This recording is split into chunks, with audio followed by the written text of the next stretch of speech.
Muito bem, pessoal, muito boa noite, sejam bem-vindos ao nosso momento de estudo bíblico desta noite. Nós vamos conversar um pouquinho sobre o livro de Jonas, hoje à noite, especialmente sobre o primeiro capítulo desse livro, do Antigo Testamento.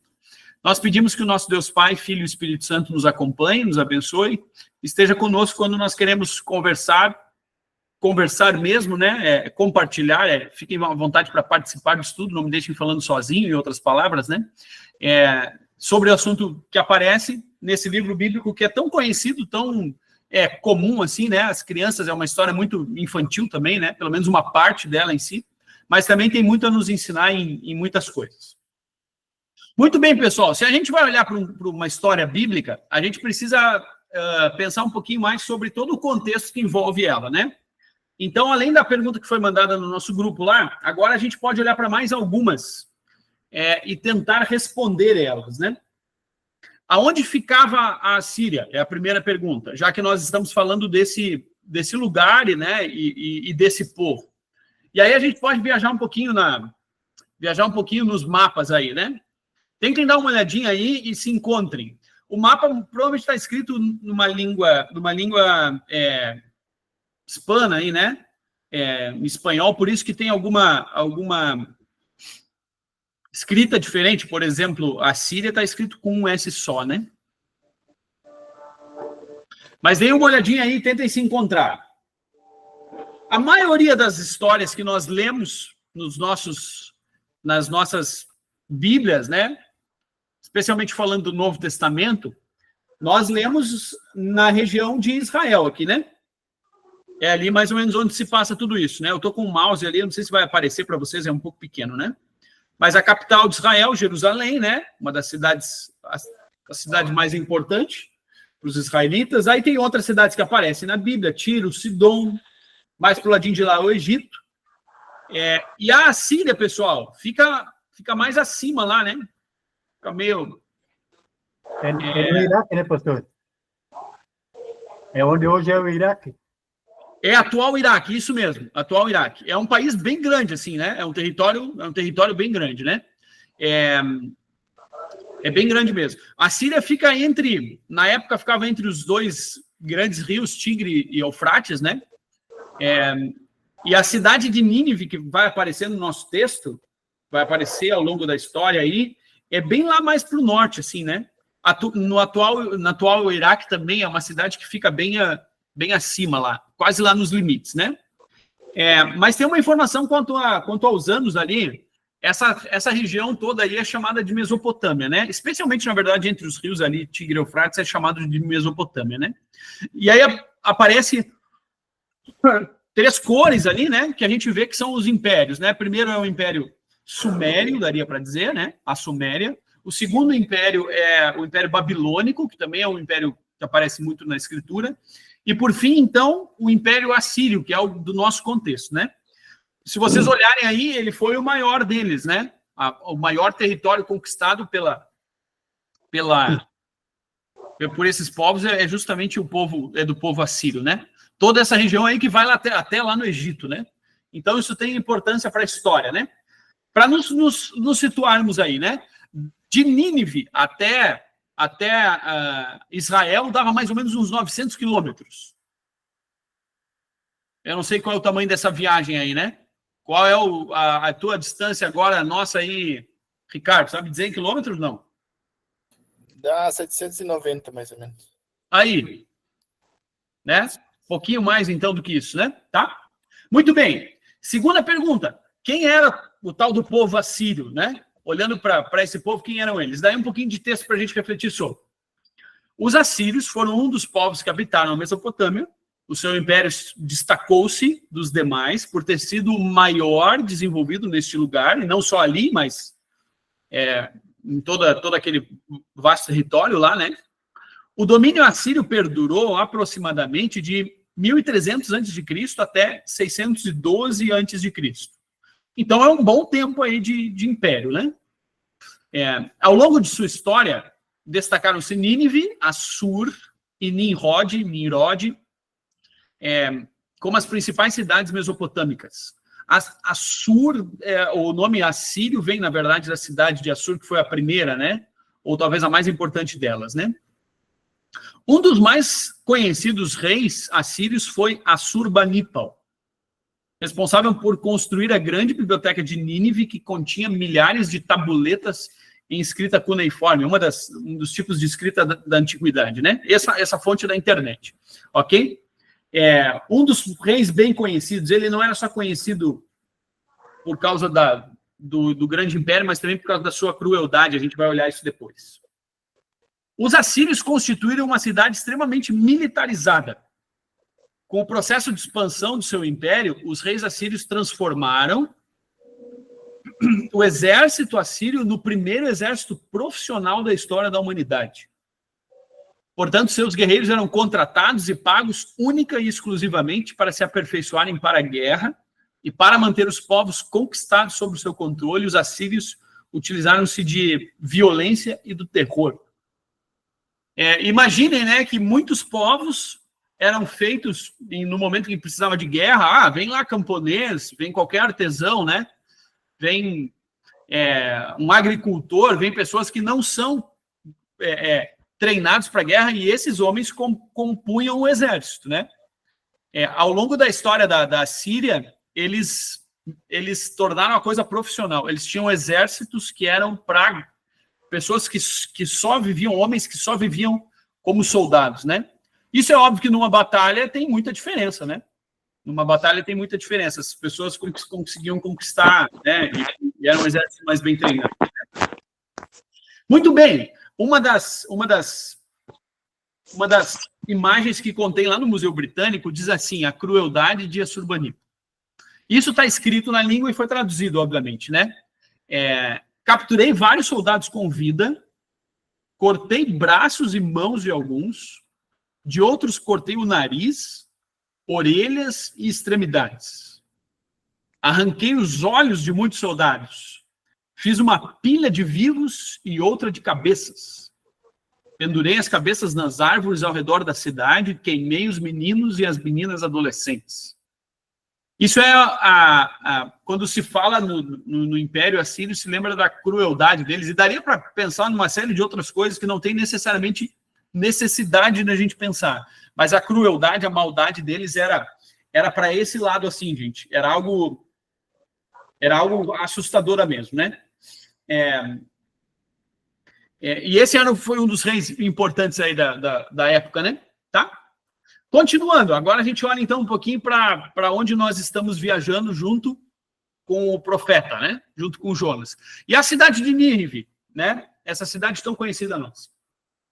Próximo slide diz assim: apesar do livro de Reis e do livro de Crônicas falarem bastante sobre o Império Assírio, Nínive não é notada até os dias de Jonas, quando então ela é descrita, né? A gente vai ler isso nos próximos encontros.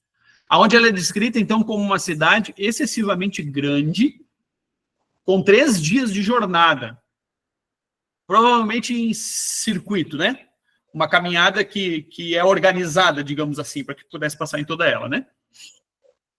No começo do século VIII a.C., governadores das províncias assírias controlavam extensas áreas de terras.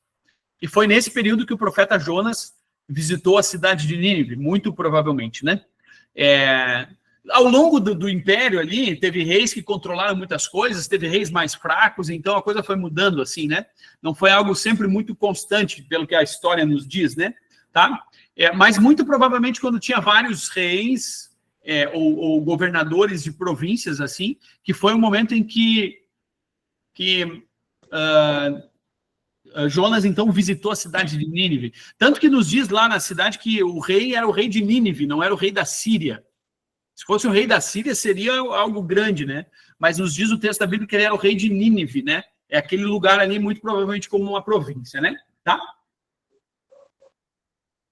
Continuando, para a gente pensar um pouquinho sobre o livro de Jonas agora, tá bem? E o livro de Jonas, que informação que a gente poderia pensar, especialmente a nível assim de propósito, né? Por que ele foi escrito? Qual que é o que ensinamento que ele tem para nós, né? O tema principal em Jonas é que a compaixão de Deus não tem limites e não está disponível somente para nós, mas também para eles. E esse nós e eles agora é explicado, né? O Senhor é um Deus de infinita misericórdia e não apenas para nós, Jonas e os israelitas, para esse povo só, né? Mas também por eles. Um Deus de misericórdia infinita também por eles. Os marinheiros pagãos e inclusive os ninivitas, né? É isso que está escrito na nossa Bíblia de Estudo NAA, né? Nova Almeida Atualizada. E por fim, por isso o propósito principal do livro de Jonas é envolver os leitores, é para isso que a gente está olhando ele agora, né? Os leitores, no caso, somos nós. Envolver os leitores numa reflexão teológica, pensar dessa forma, sobre o caráter compassivo de Deus, essa compaixão de Deus, né? E levá-los a refletir sobre o grau em que o caráter deles, o caráter compassivo de Deus e o nosso caráter compassivo reflete essa compaixão de Deus. Deus é dessa forma, como nós somos, é a pergunta, né? Como a compaixão de Deus é refletida na nossa compaixão no dia a dia, né? A fim de que essas pessoas, então, se tornem veículos, meios, né? Dessa compaixão no mundo que Deus criou e com o qual se preocupa tão profundamente. É uma das coisas que nos diz a Bíblia de Estudo. E aí, gente, essa história do peixe, hein? Onde é que nós vamos parar com ela? Será que era uma baleia? Será que não era uma baleia? Se não era uma baleia, qual peixe poderia ser?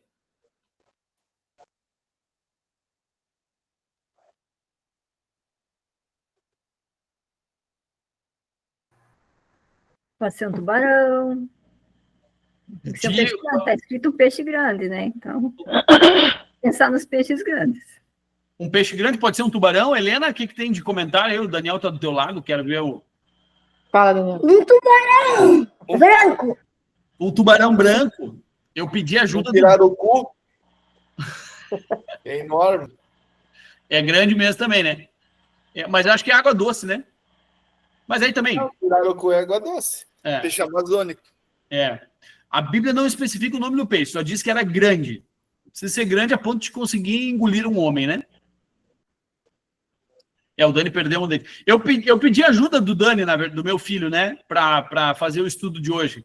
Ele ganhou esses dias um livro, assim, que é bem colorido, né? Como um atlas da Bíblia, assim, né? Com várias informações e curiosidades, né? E eu fiz eu digitalizei uma parte do livro aí. Dani, dá uma olhadinha, né? Jonas sobrevive 3 dias na barriga de um grande peixe. O título que eu coloquei aí é O Profeta e o Peixe. Nós vamos ler um pedaço desse texto hoje, né? Assim diz, na época de Jonas, qualquer criatura aquática poderia ser entendido como um peixe. Quaisquer dessas espécies podem engolir um homem inteiro. Bem lá em cima, pequenininho, diz lá, um homem comum, né? 1,79, 89 quilos, eu não sei se é mais ou menos o padrão de alguém aí. Estão conseguindo enxergar meu mouse? Sim, bem aqui em cima, estão vendo? Grandes tubarões brancos, eles medem até 7 metros e até 2,5 toneladas o peso, né? De um tubarão. A gente às vezes acha que um tubarão é um bicho pequeno, né? Não necessariamente ele é tão pequeno assim, né? Existem tubarões menores, obviamente, também, né? O tal do tubarão-baleia pode ter até 12 metros e 12,5 toneladas. E aí a escala está por aqui, né? Aí, por fim, aparece uma baleia cachalote, 20 metros de comprimento, até 45 toneladas. E, por fim, a baleia azul, que eu acredito que é o maior descoberto, é para ser o maior ser, né? O maior animal, né? Estou enganado, não? Uma baleia azul que mede 30 metros e pode pesar até 200 toneladas. A baleia cachalote ali é mais ou menos o tamanho de um ônibus, assim, né? Existe ônibus de 20 metros e até mais, né? Mais compridos, né? Esse é o tamanho do animal, né? Tá?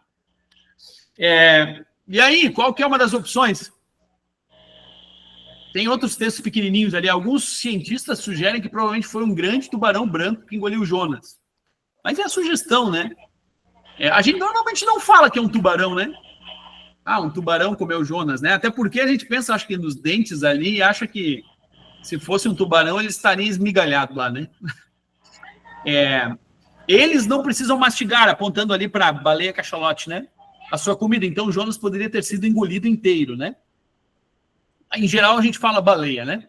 Na história bíblica, para crianças, normalmente aparece, né, o Jonas e a baleia, né? Ok, pessoal? É só para a gente viajar um pouquinho, assim, nessa coisa que é tão interessante a gente pensar e parar para pensar um pouquinho, né? Tá? Mas vamos para a leitura da Escritura, então? Eu não coloquei o texto no slide justamente para que a gente pegasse as nossas Bíblias aí na mão e pudesse olhar para elas agora um pouquinho, tá?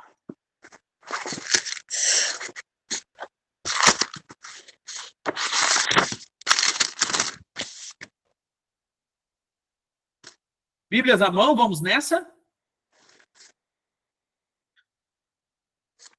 Vamos à leitura da Escritura, o primeiro capítulo. Hoje é até o primeiro capítulo que nós vamos ler, né? Tá bom? Eu tenho aqui a NAA, tá, gente? Não sei qual é a Bíblia que vocês têm aí, mas elas são, creio que são muito parecidas, né? Assim diz, então, o título aparece, o chamado de Jonas, a sua fuga e o seu castigo. Eu nunca tinha parado para reparar nesse título como o seu castigo ali. Mas assim diz, então, capítulo 1, versículo 1. A palavra do Senhor veio a Jonas, filho de Amitai, dizendo: levante-se, vá à grande cidade de Nínive e pregue contra ela, porque a sua maldade subiu até a minha presença. Jonas se levantou, mas para fugir da presença do Senhor, para Tarsis. Desceu a Jope e encontrou um navio que ia para Tarsis. Pagou a passagem e embarcou no navio para ir com eles para Tarsis, para longe da presença do Senhor. Que doce ilusão achar que nós vamos em algum lugar para longe da presença do Senhor, né? Mas o Senhor lançou sobre o mar um forte vento e levantou-se uma tempestade tão violenta que parecia que o navio estava a ponto de se despedaçar. Então os marinheiros ficaram com medo e clamavam cada um ao seu Deus. Os marinheiros, como a gente viu, né? Os marinheiros eram pagãos, né? Cada um clamava ao seu Deus. Lançaram no mar a carga que estava no navio para que ele ficasse mais leve. Ou seja, tiveram até prejuízo nessa história, né? Jonas, porém, havia descido. É a segunda vez que a palavra diz que Jonas desceu, né? É o segundo momento que aparece que Jonas desceu. Jonas desceu ao porão do navio e ali havia se deitado e dormia profundamente. O capitão do navio se aproximou de Jonas e lhe disse: o que está acontecendo com você agarrado no sono? Levante-se e invoque o seu Deus. Talvez assim esse Deus se lembre de nós para que não pereçamos. É morte que estava à porta deles, né?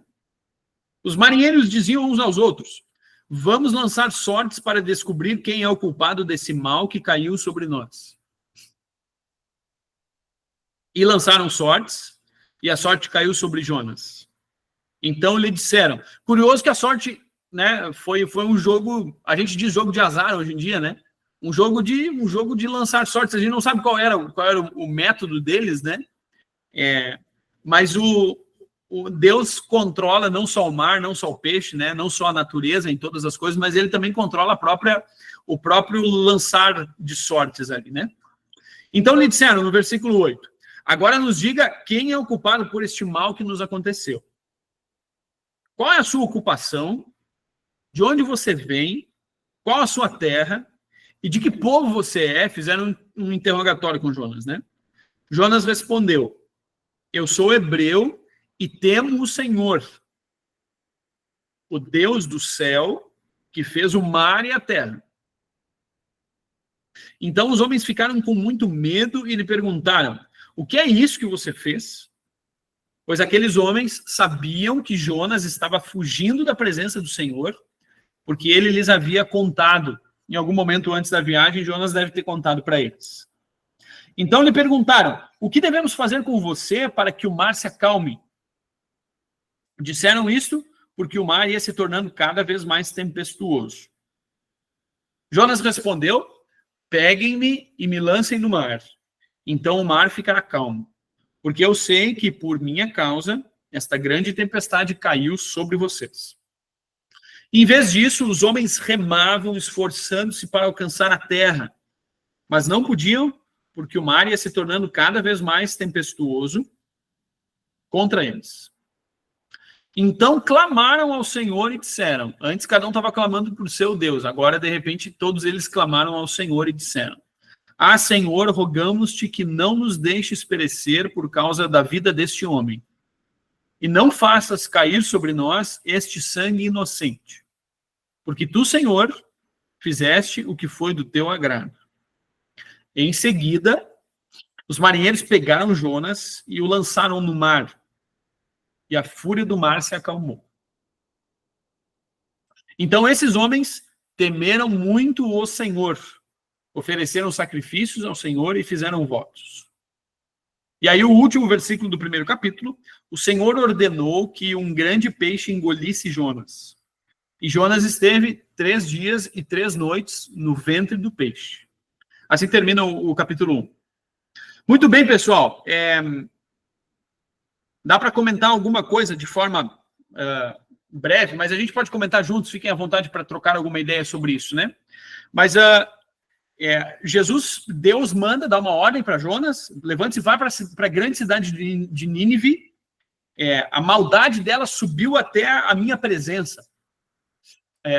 Deus enxerga todas as coisas que estão acontecendo, né? E Deus envia, então, Jonas para pregar contra ela, mas o objetivo da pregação contra ela, por mais que depois a gente enxerga na palavra de Jonas, né? Quando ele está caminhando pela cidade, ele vai dizer, olha, que Jonas, que a cidade de Nínive vai ser subvertida, né? Vai ser destruída. Deus envia Jonas para pegar contra aquela cidade, mas o objetivo de Deus nunca é, na verdade, a condenação da cidade, pelo contrário, é uma cidade de gente pecadora, mas Deus ama essa cidade, é por isso que envia Jonas. Jonas se levantou, levante-se, Jonas, né? E vai a Nínive. Jonas se levanta, mas Jonas se levanta para fugir da presença do Senhor. E Jonas se levanta e vai para Tarsis.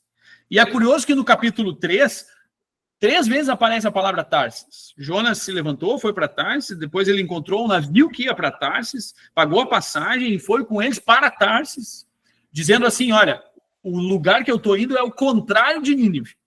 Para deixar muito claro para quem está lendo que a direção que Jonas está indo não é para lá. Esse mapa talvez é conhecido nosso, mas o lugar onde Jonas encontra o seu barco, né, é no porto de Jope, e ele vai para Tarsis. Tem 2 interpretações para Tarsis. Tem gente que diz que é uma ilha mais próxima ali, que não seria tão longe assim, lá na Espanha, né? Mas tem um outro lugar, também tem um lugar na Espanha que se chama Tarsis, né? E no fim das contas é justamente o contrário, né?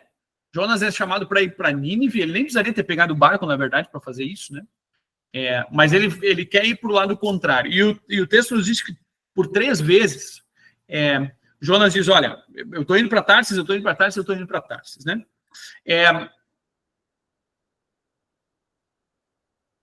Alguém comentou alguma coisa no chat? Deixa eu dar uma olhadinha.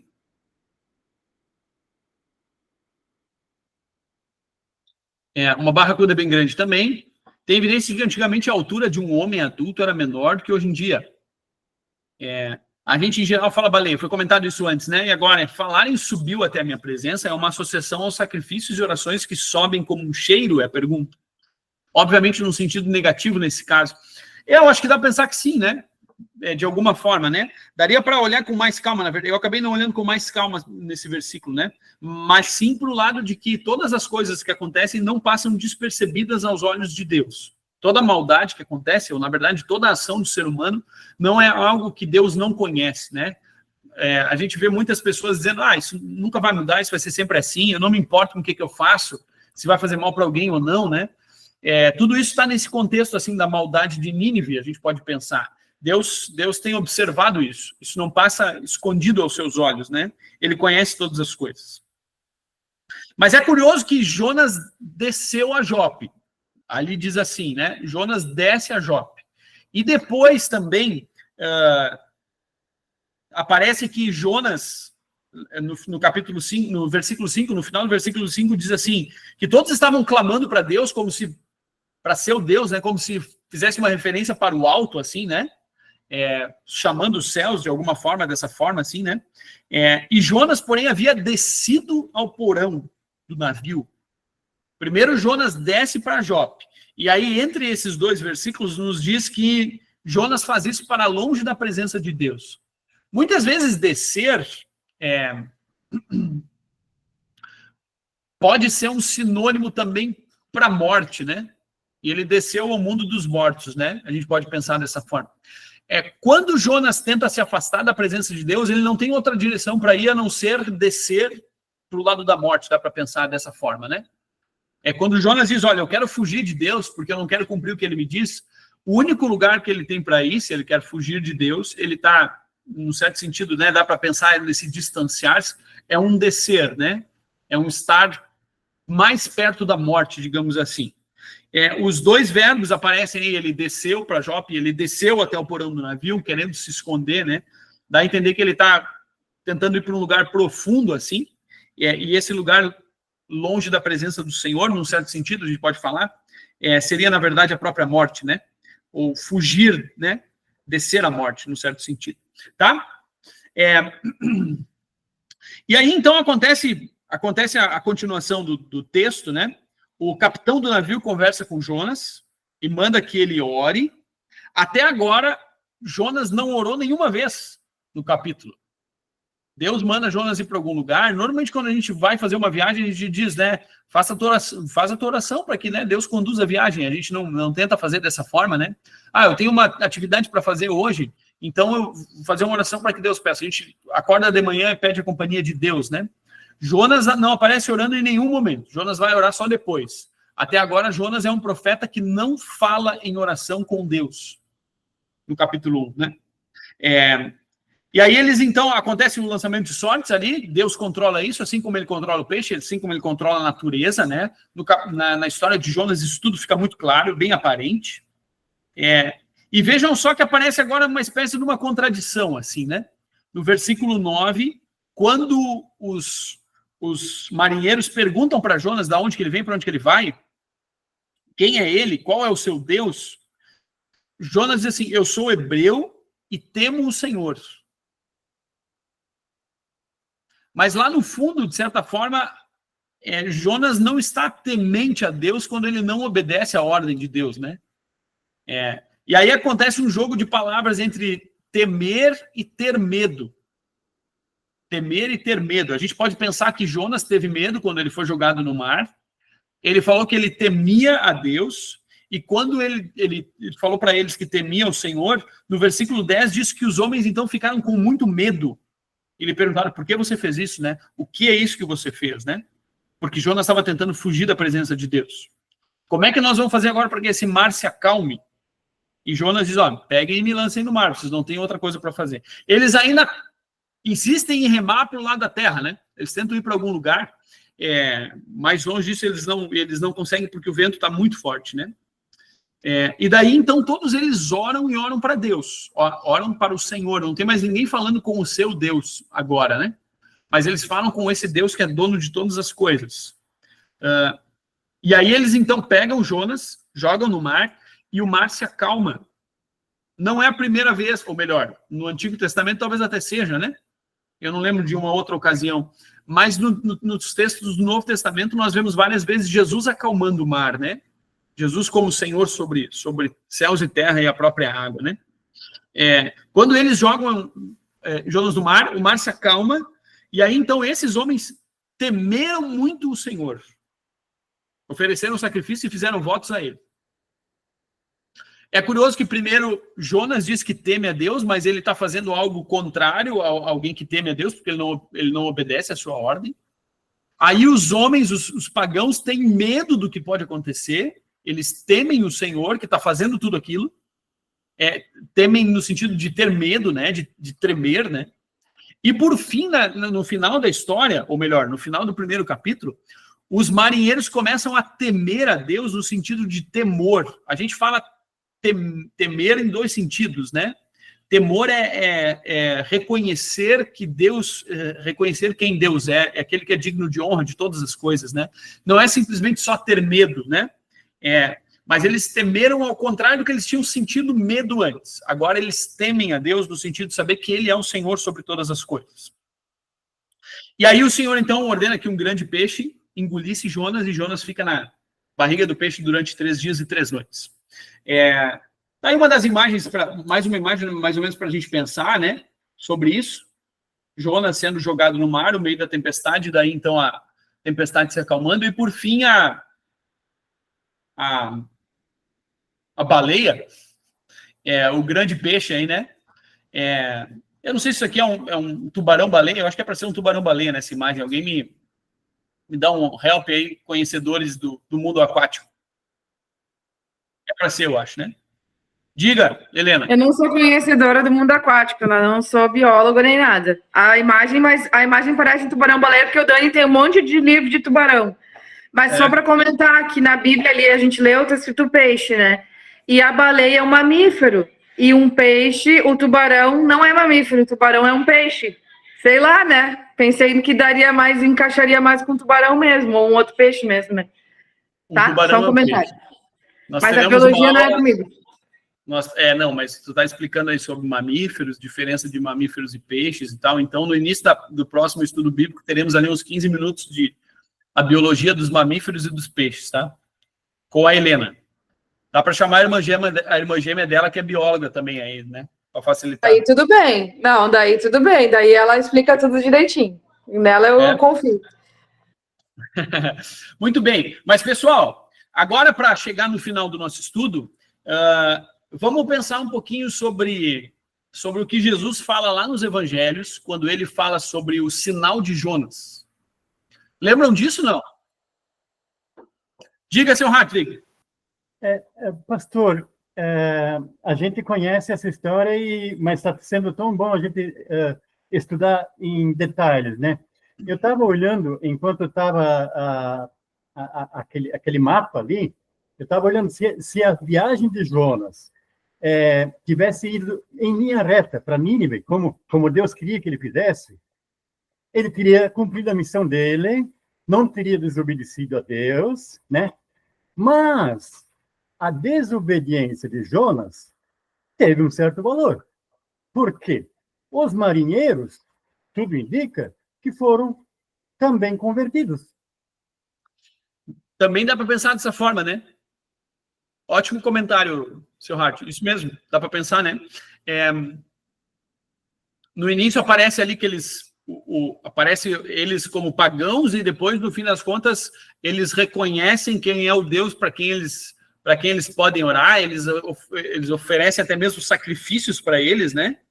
Fizeram votos a ele, porque a coisa que aconteceu de alguma forma que impactou eles e trouxe eles à fé. Dá para pensar dessa forma assim, né? Tantas outras coisas são assim, né? Esses dias eu acho que a gente estava lendo alguma outra coisa em 1 Coríntios, se não me engano, e digo, olha, os problemas, eu acabei falando assim, os problemas lá na cidade de Corinto nos trazem uma grande bênção, porque Paulo escreve sobre eles e explica as coisas, né? O capítulo da ressurreição, as pessoas não acreditavam na ressurreição do corpo, e Paulo destrincha de alguma forma que hoje nós somos abençoados. Era um problema que eles estavam vivendo lá, e a partir do problema Deus nos abençoa, né? De alguma forma, né? Bem interessante pensar dessa forma aí, seu Hartwig. Muito obrigado, né? Tá? Pelo comentário. Mas aí nós chegamos na parte final do nosso estudo de hoje. Ainda alguma coisa vai aparecer nos próximos encontros, né? Não necessariamente a gente vai passar de um capítulo e não vai mais falar sobre ele, mas está tudo bastante ligado, assim, né? Tá? Mas aí, então, aparece uma citação do texto ali, quando o profeta escreve, né? E Jonas esteve 3 dias e 3 noites no ventre do peixe. E Jesus fala sobre isso. Jesus fala sobre isso nos evangelhos. O versículo é exatamente esse aqui. Uma geração perversa e adúltera pede um sinal, mas nenhum sinal lhe será dado, senão o do profeta Jonas. Jesus fala com eles. O contexto ali, gente, é um contexto bem problemático, né? Mateus 12. Os discípulos não. Os escribas, os fariseus tinham acabado de dizer que Jesus expulsava demônios pelo poder do maioral dos demônios. Como se o próprio diabo tivesse dando poder para Jesus para que ele fizesse a sua tarefa de expulsar demônios, né? Entre outras coisas que Jesus fala, né, e faz, além de ele ter feito justamente de ele ter exorcizado alguém, de ele ter expulsado um demônio de uma pessoa, Jesus diz para eles, olha, não tem como dentro de uma casa dois estarem contra si e essa casa continuar subsistindo, essa casa vai entrar em ruína, vai cair. Então não tem como o diabo expulsar o próprio diabo, né? Dizendo que o poder que ele tem não é dele, nesse sentido, né? Mas aí os escribas e os fariseus se reúnem mais uma vez e eles pedem um sinal para Jesus. Então nos façam um sinal para mostrar que realmente, né, você é quem você diz ser, né? E aí, então, Jesus fala exatamente sobre isso. Começa com esse versículo. Depois ele fala mais um pouquinho ainda sobre o sinal de Jonas, né? Mas uma geração perversa e adúltera, é as palavras que Jesus fala, né? É ruim de ouvir, né? Essa geração pede um sinal. O fato de pedir um sinal já mostra que não tem fé, né? Que não se crê. Precisa de ter algo que comprove para que daí eu creia, né? Essa coisa de achar que tem que ter algo sempre já mostra que não há fé, num certo sentido, né? Mas aí Jesus diz, nenhum sinal lhe será dado, senão do profeta Jonas. E aí Jesus está apontando para o quê? O que vocês acham? Qual é o sinal do profeta Jonas que Jesus está apontando? Quem se arrisca aí? Os 3 dias que Jesus também estava morto, né? Os 3 dias que Jesus fica no ventre, né? No ventre da terra, assim como Jonas também ficou nas profundezas, né? Do mar, da terra, a gente pode pensar, né? É o sinal que vai ser dado para eles. Assim como Jonas ficou 3 dias na barriga do peixe, né? Lá diz 3 dias e 3 noites, e ele foi vomitado pelo peixe, né? Assim também o Filho do Homem, o próprio Jesus, ele vai ser colocado num túmulo e ele vai ficar 3 dias, né? A gente sabe pelo relato bíblico que não são 3 dias e 3 noites, né? Que Jesus fica no túmulo. Mas os judeus contavam uma parte do dia no linguajar deles, na fala deles, se contava o dia tal, né? Mais ou menos assim, estava incluído o dia, né? A sexta, o sábado e o domingo, né? Esse é o sinal que Jesus dá, então, a sua ressurreição. Muito provavelmente um desses símbolos tão bonitos que aparece no livro de Jonas, que faz com que ele entre na própria escritura, assim como alguém que aponta para aquilo que vai acontecer com Jesus, né? No fim das contas, a gente não pode deixar de ver, né, e de notar que Jesus sempre é o centro das coisas, né? A compaixão que nós olhamos para aquilo lá no início, né? O objetivo do livro, né? O propósito do livro. A compaixão de Deus pelo povo acontece por causa de Jesus, né? Num sinal que seria dado ele, que é a própria morte de Jesus na cruz, a sua crucificação e a sua ressurreição, né? Então, a misericórdia de Deus pelos ninivitas é por causa do que Jesus fez por todas as pessoas, para todos nós hoje, por todas as cidades, né? Por todas as Nínives que existem hoje ainda. Mas para a gente não avançar mais, a gente já entraria daí no 2º capítulo de Jonas, a gente vai parando por aqui. Se não me engano, esse é o último slide, é isso aí. Para fazer aquela brincadeira, né? Semana que vem, nesse mesmo horário, nesse mesmo canal, capítulo 2. Ok, gente? Aí eu encerro a apresentação de slides. Algum comentário a mais? Ricardo enviou aqui nesse aparece melhor. O que é um vídeo, não? O maior peixe brasileiro. O tal do pirarucu. Ele é gigante mesmo. Esse é o último que eu botei aí, ó. 18 horas. Tá escrito 18 horas. Né? Esse é o que tá a melhor foto. Vocês vão ver se não é a cara do bicho. A cara do peixe? Rapaz, o bicho é feio demais, hein? Com todo respeito. Projeta aí pro pessoal ver se não é o... Se não é eu acho que o Ricardo falou que é parecido com aquele da imagem ali, né? Isso. Ah, É deixa eu ver se eu não... Ah, não, eu não A consegui. boca dele grandona assim, e as manchinhas também parecido com o da imagem. E o pirarucu, ele tem uma característica que ele é um bom sugador, assim, ele puxa muito forte. Então ele teria força para engolir o homem. Deixa eu ver se eu consigo aqui, cara. E o pirarucu pode chegar ao tamanho de 3 pessoas. Né? É mesmo? Ah, eu não sei se eu vou conseguir compartilhar aqui, porque ele precisa... Deixa eu abrir na outra. Eu acho que eu consigo compartilhar, deixa eu ver se consigo. Vê se tu consegue com a tua tela aí, senão eu consigo aqui com outro computador, eu acho. Helena, tá com a mão levantada? Olha Tá só. com o microfone fechado. O que tá aparecendo aí? No aquário ali em Balneário Camboriú, aquele museu que tem os peixes ali no aquário, tem um pirarucu, lembra? A gente filmou aquele pirarucu que tem ali, que é um aquário, é um lugar pequeno, era maior que o Daniel. Ele já era grande, aquele peixe. Olha essa foto aí que tá aparecendo para vocês. Aham. Acho que sim, né? Foi projetado para todos, né? Esse é o tal do pirarucu. Vale muito a pena esse passeio ali naquele, né? No museu ali, né? Museu não, é museu, né? Mas, gente, assim nós chegamos ao final do nosso estudo. Não vamos saciar a nossa dúvida de qual era o peixe, se era um pirarucu, se era um tubarão, se era um tubarão-baleia, se era um tubarão branco, se era uma cachalote, se era uma baleia azul, se era algum outro ser aí, né? Tá? Não vamos saciar a nossa dúvida. O que importa é que nós estamos aprendendo sobre a palavra de Jesus mais, né? Obrigado pela participação, pela presença de vocês hoje. Eu vou encerrar a gravação. Eu acabei não mandando a gravação do estudo passado, gente. Me perdi na tarde aí e não fiz isso, tá? Mas eu posso... Estou tentando encerrar e não consigo. Mas eu posso fazer isso em breve agora, junto com a gravação desse aqui, tá? Encerrando a gravação. Deus abençoe a nossa noite.